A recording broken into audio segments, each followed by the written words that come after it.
की राज्यपाल ने सुप्रीम कोर्ट के जजों से पूछा सवाल। एडिटर गिल्ड के पत्रकारों को राहत तो फिर मनीष कश्यप को जेल क्यों?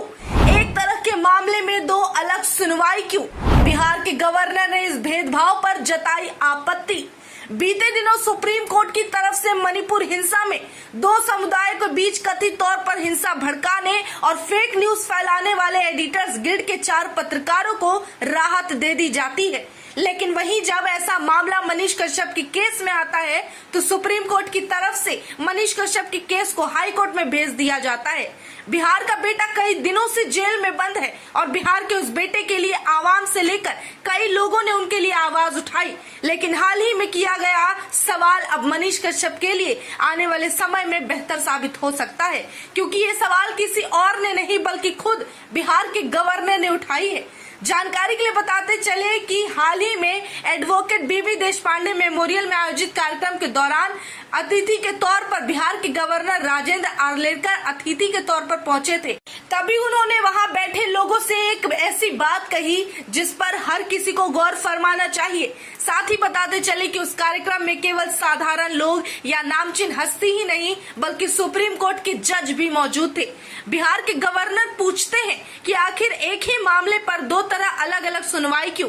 वह इस मुद्दे पर अपनी बात रखते हैं जहां बीते दिनों सुप्रीम कोर्ट ने मणिपुर हिंसा मामले में पत्रकारों को राहत दे दी है। बिहार के गवर्नर राजेंद्र आर्लेकर कहते हैं कोर्ट ने मनीष कश्यप को फेक न्यूज फैलाने के लिए उसे सजा दी है, लेकिन एडिटर गिल्ड को इस मामले में राहत क्यों दे दी?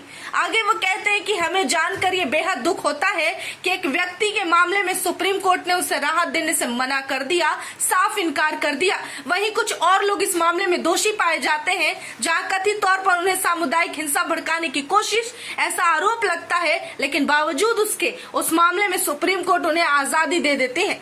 आगे वो कहते हैं कि ये भेदभाव मनीष कश्यप के मामले में हुआ है, जिन पर यह आरोप लगा कि उन्होंने फेक न्यूज फैलाया और पब्लिश किया है, जबकि मणिपुर हिंसा में वैसा ही फेक न्यूज फैलाने का मामला एडिटर गिल्ड के कुछ पत्रकारों पर आरोप के रूप में लगा, लेकिन उन्हें सुप्रीम कोर्ट की तरफ से माफी मिली है।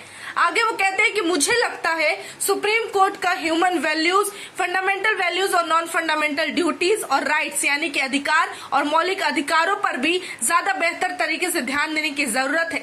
आगे वो कहते हैं हालांकि उन्होंने ये भी स्पष्ट किया है कि पूरी तरह से मैं सुप्रीम कोर्ट के फैसले के मामले में हस्तक्षेप नहीं कर रहा हूँ, लेकिन एक सवाल जरूर करूंगा कि दो तरह की नीति क्यों एक ही मामले में दो अलग अलग संस्थानों, दो अलग अलग लोगों के साथ अलग अलग न्याय क्यों? साथ ही जानकारी के लिए बताते चले कि बीबी देशपांडे मेमोरियल कार्यक्रम को SM पंडित रंगा मंदिर जो बुरागी में है, वहीं पर शनिवार को ये कार्यक्रम आयोजित हुआ था।